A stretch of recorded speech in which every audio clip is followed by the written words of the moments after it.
So I'm Bhaskar Vira. I have been asked to chair this panel. This panel is going to look at decarbonization of the global economy. The title being How to Decarbonize the Global Economy After Paris, which is a small challenge, a major challenge, of course. I'm assuming because you've come into this room, you've self-selected amongst the parallel sessions that are on offer, so you've got at least an interest in the subject and possibly a little bit of background knowledge as well. So we're hoping to conduct the panel as a conversation with not a lot of top-down presentation, a conversation between the people in the room. We will give you some background, and I'll introduce the speakers in a couple of minutes, and we can get started, but there'll be plenty of time for you to contribute and to share in the conversation. Victoria, sitting on my right, looking at all the friendly faces in the room, said it feels like a little bit like a conversation in the Gates common room, and you should treat it exactly in that spirit. This is a conversation, it's not a top-down presentation. Let's talk about the challenges that decarbonization presents to the global economy, and you've got a fantastic group of speakers, so my job is hopefully going to be quite simple. I don't think you ever lack for opportunities to comment. I hope you will join into that conversation. So, and just by way of background, I work here in Cambridge at the Department of Geography. I direct a new interdisciplinary research institute in the university, which is called the Conservation Research Institute, based in the David Attenborough building. And we work a lot on the intersection between human impacts on the environment and things that people are doing in order to protect nature and biodiversity. So let me start by introducing our speakers very briefly, and they can then make a start on their presentation. So our first speaker is going to be Jana Antipas. She is a Gates Scholar, former Gates Scholar, and is currently working as a sort of independent entrepreneur in the renewables and energy sectors. She's going to set the scene very helpfully by telling us about what was agreed and what are the consequences of things that are being discussed at the global scale. What is the scale of the challenge? What do we need to do? So hopefully that will kind of bring us all up to speed. If people are interested in detail, there are two handouts, two copies of her formal presentation floating around, so you can look at the detail on that. We'll follow with Alan Smith-Gillespie, who's Associate Director at the Carbon Trust, working with businesses, helping them to think about their transitions towards this new, brave new decarbonized world. And we really look forward to hearing from you about that. And our final speaker is Victoria Herman, who's sitting on my right. She is doing a PhD in polar studies at the Scott Polar Research Institute, working a lot in the Arctic North, and will bring us a much more grounded perspective, both on the consequences as well as the sort of the expectations of local communities and civil society in terms of decarbonizing the economy. So as you can see, that's a sort of really nice spectrum of presentations. Once they've finished with their introductory statements, I'm hoping that'll open up lots of areas of questions. If you're feeling shy, I can try and warm you up, but I expect you won't be. So, Jana, shall we start with you? Yeah, thank you, Bhaskar. So I'm delighted we're talking about decarbonization, but why are we having this conversation? This graph shows the evolution of global temperature relative to 1880 levels. And accounting for seasonal variations, the temperature has fluctuated between the red trend on top and the blue trend below, averaging the black dotted line in the middle. So it's going up, and in February 2016 exceeded 1.5 degrees of temperature rise, as compared to a limit of 1.5 to 2 degrees maximum if we're to avoid catastrophic climate impacts. Why is this happening? This equation shows how greenhouse gas emissions from fossil fuel combustion and land use change are partitioned among the oceans, the terrestrial system, and the atmosphere. As it were, we have created a source-sink imbalance. Anthropogenic greenhouse gas emissions dramatically exceed oceanic and terrestrial uptake capacity, and therefore they end up in the atmosphere. Surprisingly, in the tradelet, this is called an enhancement. It's a multi-gas problem, but CO2 is the single biggest contributor.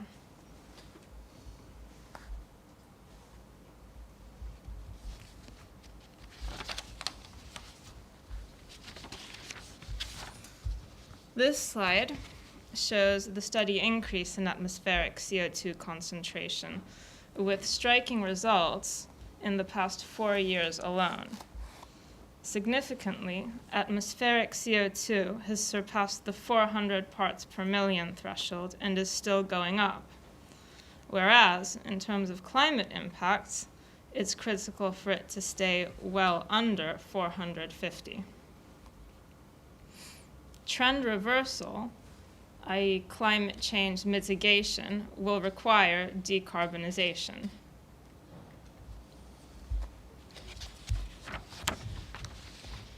There's more than one way to a carbon-constrained, climate-stabilized future, but all such scenarios share some key features. Temperature rise stays under 2 degrees above pre-industrial, preferably 1.5. Atmospheric CO2 concentrations stay well under 450 parts per million. Emissions themselves, having been on the rise, peak and fall to 0 or sub-zero levels by end of century, with a 40 to 70% reduction from a 2010 baseline already by mid-century. These are points of scientific and political consensus. Emissions can be expressed as a product of population, per capita GDP, energy output per unit GDP, and emissions per unit energy. Energy input, I should have said, per unit GDP, and emissions per unit energy. Historically, population and economic growth, the first two terms, have driven emissions up.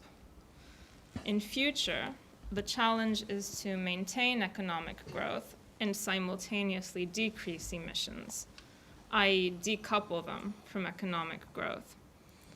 The way to achieve this is to consume less energy per unit economic output, term 3, and to emit less per unit of energy input, term 4. And to emit less per unit of energy input is to decarbonize.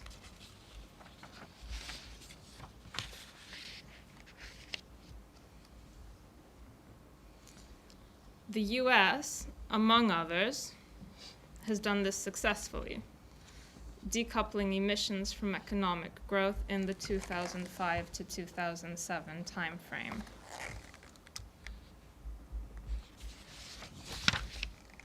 Globally, who's doing what? On the left, I've stacked the top 8 CO2 emitters and the rest of world balance by percentage share.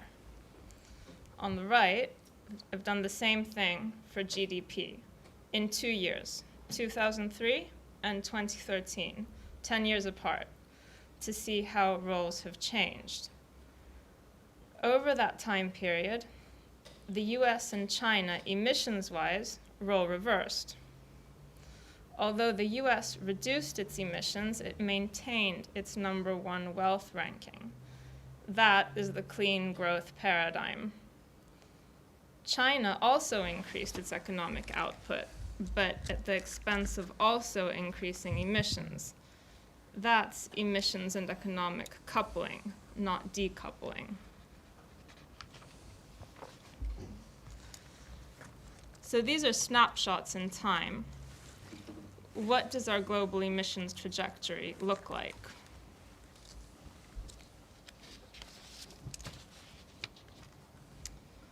Global greenhouse gas emissions remain on a business-as-usual trajectory, moving ever farther from the shaded target range of 40 to 70% reduction by 2050, associated with limiting temperature rise to below 2 degrees. I also cite here 3 possible pathways to goal attainment. these are scenarios of the Intergovernmental Panel on Climate Change.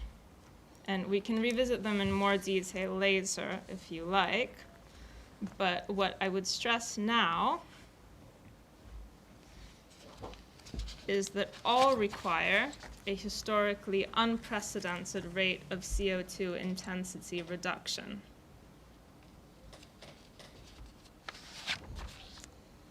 The G7, BRICS, and the world on average all remain far from the target zone, although the G7 has been accelerating its decarbonization. That's indicated at far left by the negative bar going more negative from one decade, 94 to 2013, to the next, 2004 to 2013.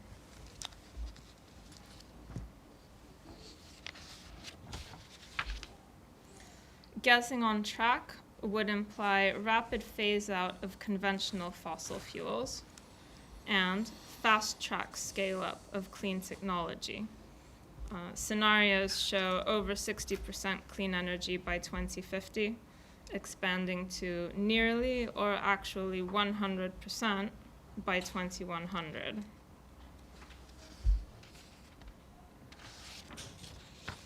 So, can humanity decarbonize our shared economy by the end of the 21st century? It's imperative. It's ambitious but possible. It's uncertain. Thank you.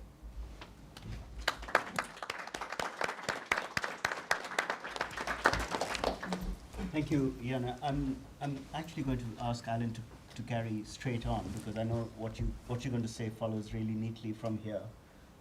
There may be people who have specific technical questions to follow Jana's presentation. Can you just hold on to them, and we'll come back to them once we open up the conversation. Alan. Can we load up the, thank you. I'll set you up. Thanks.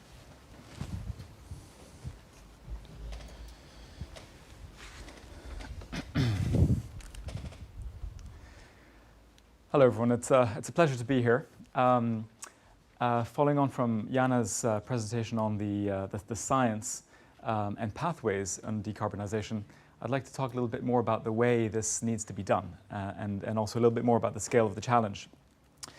I want to sort of wind back a little bit with a personal story. About 20 years ago, I attended my first climate change conference. It was in September 1994, so a little bit more than 20 years ago in Geneva. And it was laying the groundwork for the first conference of the parties in Bonn a couple of years later.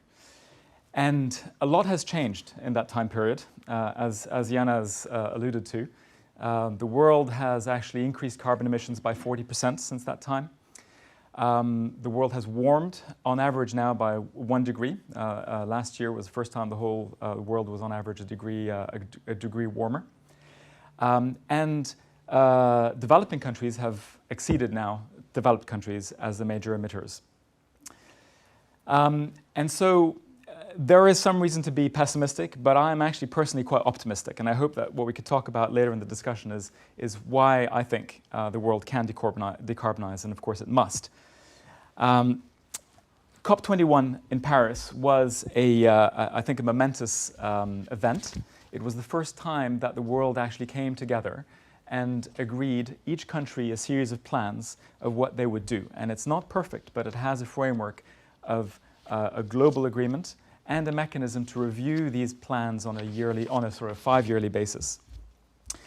That was something that had failed to happen in Copenhagen a few years ago, and it was something that the Kyoto Protocol, in a sense, was superseded because of the change in the makeup of emitters around the world, where in the Kyoto Protocol, pretty much developed countries were the one who had the commitments, and now the world has changed. It's vastly different.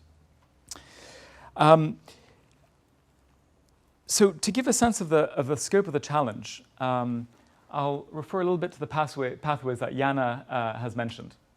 The world has to basically get to a net zero carbon emissions by the end of this century if we are to stay below 2 degrees Celsius warming. And that's the agreement of Paris. It actually says the agreement is to stay well below with ideally an aim to stay within about 1.5 degrees warming. And that only is going to take us to a 50% probability of avoiding some of the most severe impacts of climate change, which we'll hear a little bit more about later on. And within the next, the period actually between now and 2030, the next 10 to 15 years is going to be absolutely critical, because it's the period that's going to set us on either on the right track or on the wrong track. If we get on the wrong track, we'll be locked in terms of the investments we'll be making in our energy systems and our infrastructure to take us along a higher emission pathway. But if we get things right, we'll hopefully be going down the lower emission pathway. And what we need to do is to decarbonize, to actually reduce global carbon emissions by 40%, the same 40% that increased when I went to my first conference within the next 10 to 15 years, and do that when global energy demand is going to increase over that same period to 2030 by about 25%, because economies need to grow, economies need to develop. The global middle class is expected to double within that period. And of course, with UN development goals, we need to make sure that we lift the world out of poverty as well. So development needs to happen. So the question is, how do you decarbonize the economy from carbon? So I'd like to talk about some of the pathways, building on what Jana said. On the technology side, renewables, of course, very important. Carbon capture and storage is going to be an essential technology. The key thing, though, to remember is that actually energy efficiency, which is the orange wedge here, is going to be absolutely essential. And that's actually something which a lot of countries and companies can do now. So by 2030, in the next 10 to 15 years, we need to give at least equal importance to energy efficiency as to the deployment of renewable energy technologies. And I think the important thing to bear in mind is in that critical period of 10 to 15 years, we're not looking at incredibly new technologies. We actually need to use the technologies we have to hand today. There's no time to develop something completely out of this world. But as I'll refer to a little bit later on, there are some very interesting developments that will hopefully bring about those changes, which probably weren't imagined when I first started looking at this area. Power generation absolutely needs to be decarbonized. This actually shows the savings expected from the power sector between now and 2030.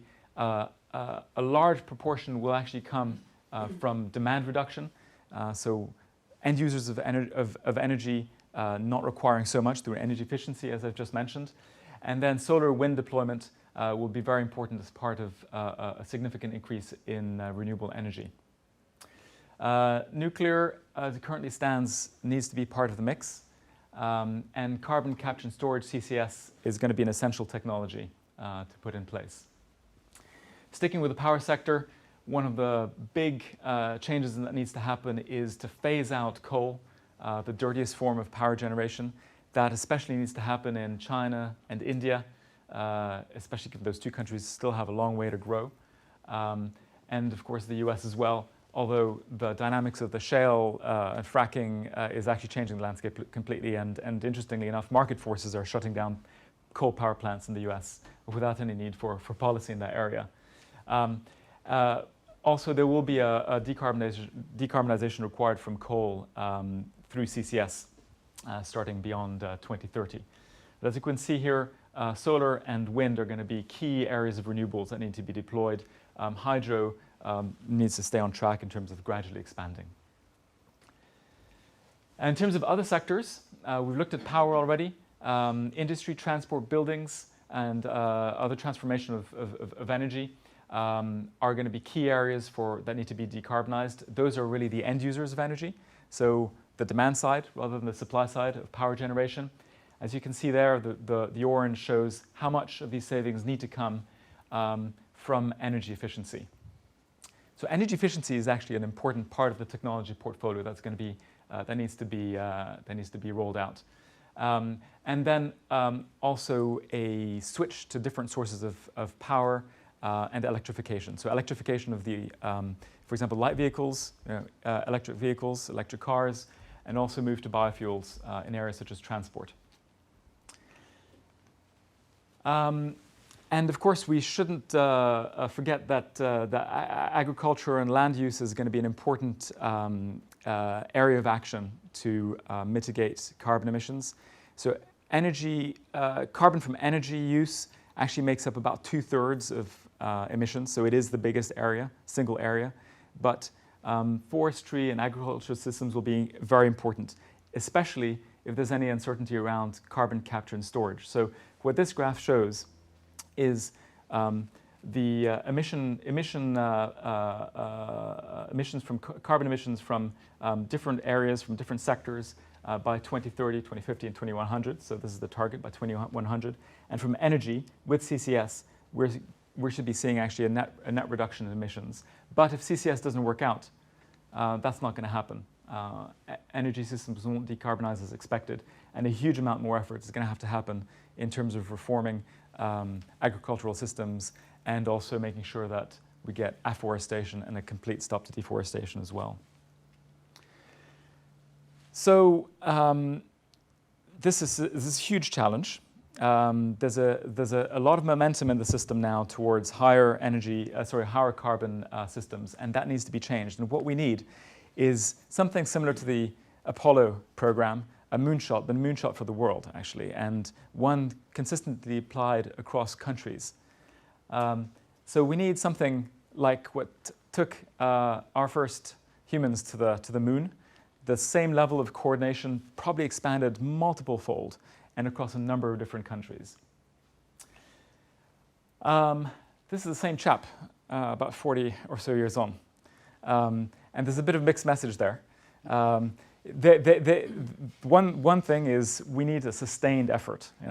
This effort needs to happen not just in the next 20, 30 years, but actually, 10 to 15 years, but actually sustained across further decades, although the next 10 years is going to be absolutely important. But the sort of the other kind of message from that is there are technologies available today that didn't exist when I started, when I went to my first conference. The internet barely existed. So the internet gave us Facebook, right? But it can also give us a lot of very other interesting solutions. And I'd like to talk about some of the key drivers for decarbonization, the sort of things that will help us get through the next 10 to 15 years, and also some of the things that will go beyond that. So the two main areas, one is around actually technology development and innovation, and the other is the enablers that will help make that happen and help make the transition happen. Like I mentioned earlier on, the things that are going to help get us through the next 10 to 15 years is going to be existing technologies. So the key ones on renewables are going to be wind, especially offshore wind, where you can open up huge swathes of generation capacity that are harder to obtain on land. Marine renewables more broadly, wave and so forth, and energy storage, which will be a key aspect of the system, especially for variable generation technology. So for example, when the sun doesn't shine or the wind doesn't blow, you need energy storage to be able to save energy when it is happening and release it when you need it. So a lot of effort is going to have to happen in deploying these. Many of these technologies are on the cusp of maturity. But then beyond specific technologies, we're going to need system-level innovation as well. And that's where it gets very exciting. So things like smart grids and networks, things that weren't even imagined maybe 10 years ago or more, are enabled by the internet. Now we're on the cusp of the Internet of Things, and that's going to be a key driver. So actually integrating all these things together is going to be very, very promising, I think. And then carbon capture and storage, of course, is going to be a key technology. Really needs to kick in after 2030, but the work needs to be done now, and the investment needs to be done now to develop that. So I'll finish off with what are the enablers? What do we need to make that happen? We need money, and a lot of money. So we need about $10 trillion per year of investment across the various sectors that I talked about. Whether it's energy efficiency or renewable energy technology, development, deployment. And there's a role for public finance and a role for private finance as well. On the public side, governments need to be there to take on the risk when there's uncertainty around technologies or around the commercialization of technologies. So a large role will be played by governments in terms of funding the piloting and the development of technologies. And a lot of funding will have to come from private sources as well, And a lot of innovation around financing will need to be important. So now we're starting to see the development of green bonds, climate bonds, innovative ways of channeling money from investors that are attracted by the sector into the companies and organizations that require financing and development of this. And regulation and policy will be very important. As COP21 did, it sent a signal to the world, and it needs to keep on pushing. Carbon pricing is going to be very important. It's going to be the sort of thing that will help establish parity between renewable technologies and fossil fuel and carbon-intensive technologies. And we need to see something at around $200 per ton of carbon by 2030 if we need to shift the needle on that in some form or other, whether it's taxation or whether it's cap and trade or carbon trading schemes. We also need industrial policy and support for renewables. So governments really push this and to understand that decarbonization has a lot of growth benefits, as China is reaping at the moment, selling its technology abroad in terms of, for example, wind and solar. Simple things that perhaps seem a little bit more mundane, but efficiency standards. We saw energy efficiency a huge driver of decarbonization. We need things like higher efficiency standards in vehicles and appliances and other energy-using equipment. We also need to phase out fossil fuel subsidies where they exist, and then to continue ratcheting up the global ambition. We need to have the systems in place, which should be in place very soon, for monitoring, reporting, verification of carbon emissions at national level. And that we need to keep on reviewing that. So policy will play a very important role. So I am positive but not complacent on where we need to go. A lot of effort needs to go in, and it's certainly going to be incredibly multidisciplinary. So probably touches on a number of the subjects that you guys work on. I look forward to a bit more discussion on this later on. Thank you.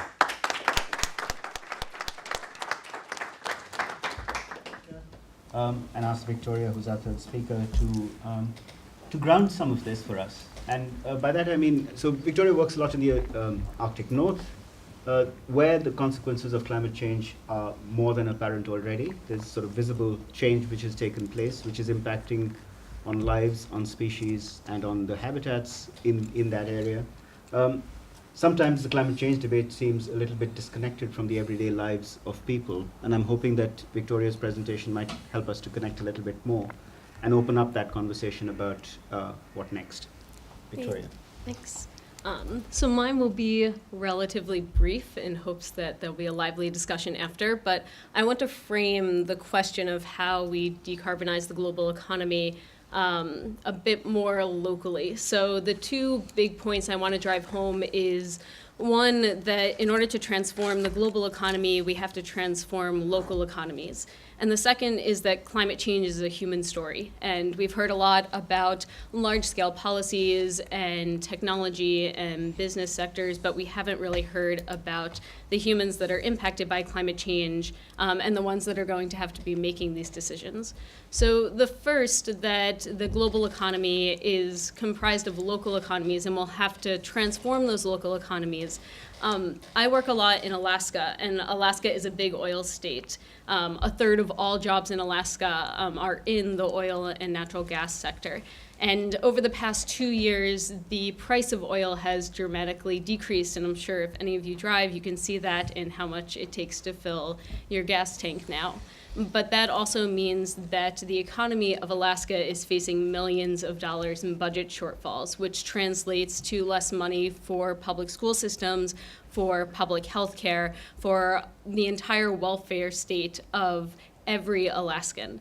And when we look at that case study, that could be a possible future for transitioning from our current very oil-focused economy into a different economy as we're moving to new sectors. So in order to make that transition, in addition to what was presented about new technologies, we also need to look at policies that will revitalize local economies to ensure that we are creating different jobs for people who are currently employed in the sectors that we will be transitioning away from.